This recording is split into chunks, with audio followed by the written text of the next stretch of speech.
Hello everyone, welcome back to my channel. Sorry, that doesn't work.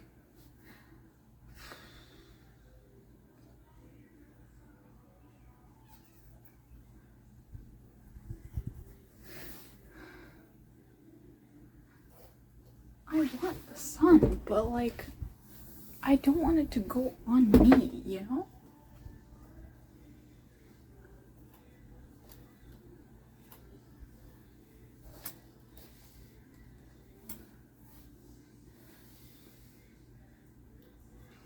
Okay, we're just gonna have to deal with this then, because I don't have any other way to deal with it. There. Hello everyone, welcome back to my channel. I apologize for the weird lighting in this. The sun has decided to come out just as I decided to start filming this video, and if I go to my usual spot, as you can see, I'm getting a face full of it.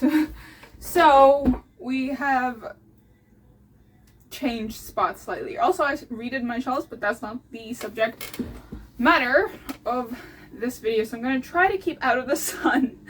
I still want some of the sunlight, but I apologize in advance if the video lighting is weird and if I get random parts of my nose lit up by the sun. Anyways, I think it's going down a little bit.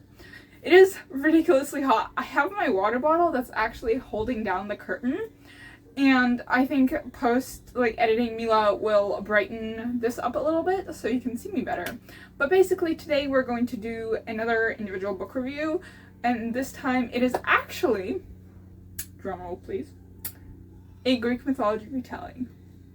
If you've been following me on this channel or on my booktube or on my bookstagram, you'll know that I am very particular about the Greek mythology retellings I read, and if something is popular very quickly, I tend to wait a very long time before I get into it. So this book in particular is Atalanta by Jennifer Saint. Jennifer Saint hit the ground running in the Greek mythology retelling world with her retelling of the story of Ariadne, the princess of Crete that Theseus promised to marry.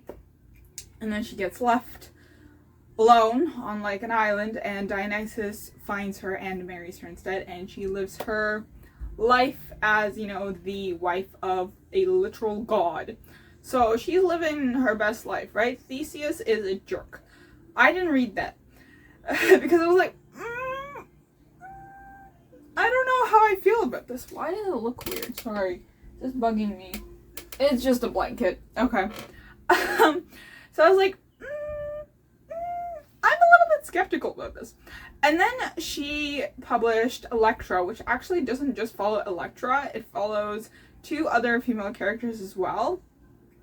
And this is like the aftermath of Agamemnon sacrificing his daughter for fair winds and all that craziness in that specific family. I was like, I don't like Agamemnon and his family enough to give my time for this book. So we're not gonna read that either. And then she came out with Atalanta. Now, I do realize I'm like 2 years late, I think. I'm late to the game, okay? I'm late to this. But Atalanta is such a special character to me because, first off, she has ties to Artemis, and Artemis, alongside Athena, is one of my favorite goddesses. So I was very skeptical about how Saint would handle this book.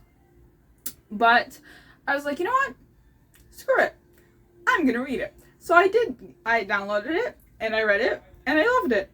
And the funny thing is, around the time that I was reading it, the man versus bear debate came on, which is so funny to me. And the coincidence so crazy because Atalanta, you know, at the end, this isn't a spoiler. If you don't know the myth, you can't say that it's a spoiler. It follows the myth, right? Pretty much beat for beat. At the end, Atalanta's actually turned into a lion, I believe, a lioness. And at the beginning, she's raised by a mother bear.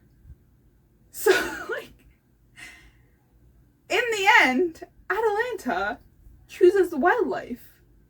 Well, she's sort of... Well, not entirely, because she's actually punished. Ooh, now the sun's gone down. Wow, I can breathe now. So she's actually punished because of what she does with a man, as, you know, it happens. Drink your water, guys. It's really hot. And so, but that being said, she is left to die by her father, right? Because he has a daughter and not a son. And she's raised by a bear. So obviously she's going to love the wildlife. Anyways, so that was a very long-winded introduction. For those that are new to my channel, the way I do book reviews is I give you a brief synopsis. I give you my thoughts and feelings as well as my rating at some point during the video. And then I give you sort of the bullet points of who I would recommend this for. Or who I wouldn't recommend this for. It depends on how I feel about the book. So... I guess that was a brief synopsis of it, in a sense, but let's get into the synopsis, the overall synopsis. Atalanta follows the Greek heroine Atalanta, who is most famed for being a really good runner, being really good with a bow and arrow, being really skilled with a bow and arrow, and for being raised by a bear, right, and being raised in the forest, for being sort of raised by nymphs and dryads and, you know, being in touch with Artemis, and then also later on going on the quest for the Golden Fleece on the Argo with the Argonauts and being the only female Argonaut there is. So, and then there's also the Golden Apple trick, the race. Whoever, you know, defeats her in the race will have her hand in marriage, and the man that defeats her is tricked. It tricks her by throwing golden apples towards her, and she stops, and he gains momentum, and he wins. So, also the boar. What's the boar's name? I forget what the boar, but the one boar that they had a lot of trouble killing. Anyways, so that's sort of, I guess, a brief synopsis of the myth in general. And that's all you really need to know about the book, because it's beat by beat the myth, except Saint does take, I guess, some creative liberties in the sense that she adds Artemis as a very significant figure in Atalanta's life, and there are various relationships with male characters that she has that are very heartwarming, and they're friends, they're genuine friends, and these male characters are not seen as entirely villains, because my biggest point of contention in terms of feminist retellings, and this could be a whole other video honestly, my biggest contention is that these authors, while I guess they mean to do well in terms of the feminist aspect, they forget that feminism means equality between the male characters and the female characters. You can't always villainize all the male characters, even if they have done nothing wrong. For example, you can't always villainize Perseus, because he was trying to save his mother from a tyrant king. So he had to go and slay Medusa in order to release his mother. How are you going to villainize Perseus when he's going to save another woman by killing a monster? In the original Greek myth, I cannot stress enough, in the original Greek myth, Medusa was always a monster. She was never, ever a human. The whole human aspect and being turned into a monster comes from Ovid's Metamorphoses. And that's another big contention point for me, is that people take the Roman myth, or the authors take the Roman myth, and then they categorize it as a Greek myth retelling, which is wrong, and then there's so much misinformation, and then we have to fight about it, and then people are like, but this so-and-so author did it this way, and is being marketed as that. Yeah, but it's wrong. Just because it's being marketed as that doesn't mean it's automatically correct.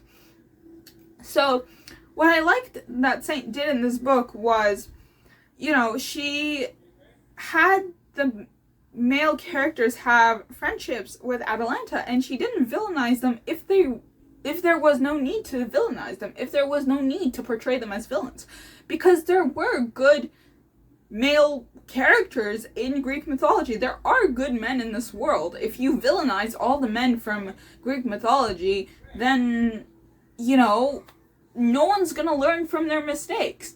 You know, you're gonna see as you know, positive things or like simple mistakes as absolute awful, you know, reasons or awful actions. Read Perseus and killing Medusa to save his mother as an example, right? So I'm getting really into this, I apologize. I'm getting this is a huge thing from Anne. The sun's out again, but it gives a nice bit of a nice vibe to the video. Anyways, as I was saying, basically I like that Saint, as I said, gave the positive aspects to the male characters if they weren't villainized in the original stories. Atalanta's father, for example, can kick rocks. I don't care about him. However, for example, the man that she ends up racing against, whose name I have forgotten, and I really don't feel like getting my Kobo to search it up, but you know who I mean, like the one who threw the golden apples. Like, I like that because she meets him earlier in the story, and then she bumps into him again once she presents herself to her father, the king.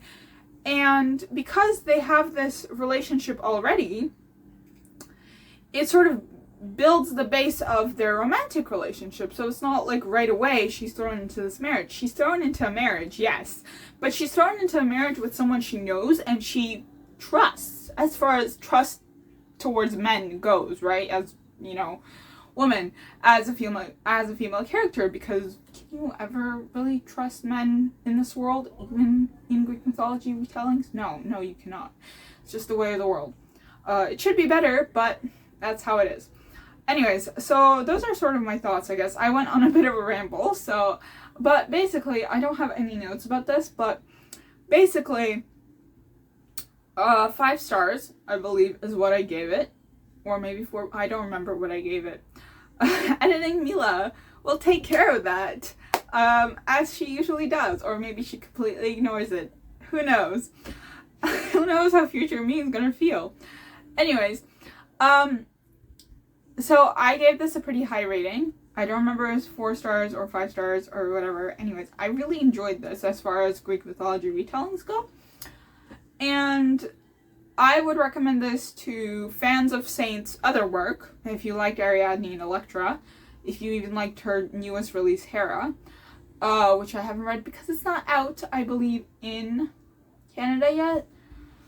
So, but I would also recommend it for those that are fans of Atalanta and like the whole Jason Golden Fleece, although he sucks too, storyline of, like, you know, Atalanta being the only female heroine, only female, you know, Argonaut, blah, blah, blah, only woman, blah, blah, blah, and how she sort of, beats the patriarchy, you know? She kind of does. What else can I say? Any Greek mythology nerd, if you're just getting into Greek mythology, I feel like this would be a very good point to start because it doesn't involve the gods a lot. It very much focuses on Atalanta and her inner thoughts. And I feel like this is a good point to start, especially with feminist retellings, because, as I said, I'm picky with them because there's the whole villainizing all the men that don't need to be villainized. That's the biggest problem, I think. And I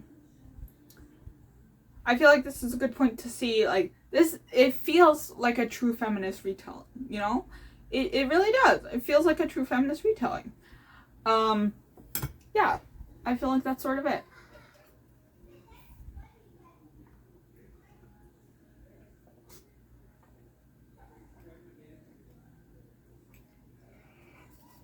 Yeah, so, with that being said, I hope you enjoyed this rambly video. Let me know your thoughts down below. Like, comment, subscribe, follow me on all my socials. All the links to buy this book will be down below at one point or another.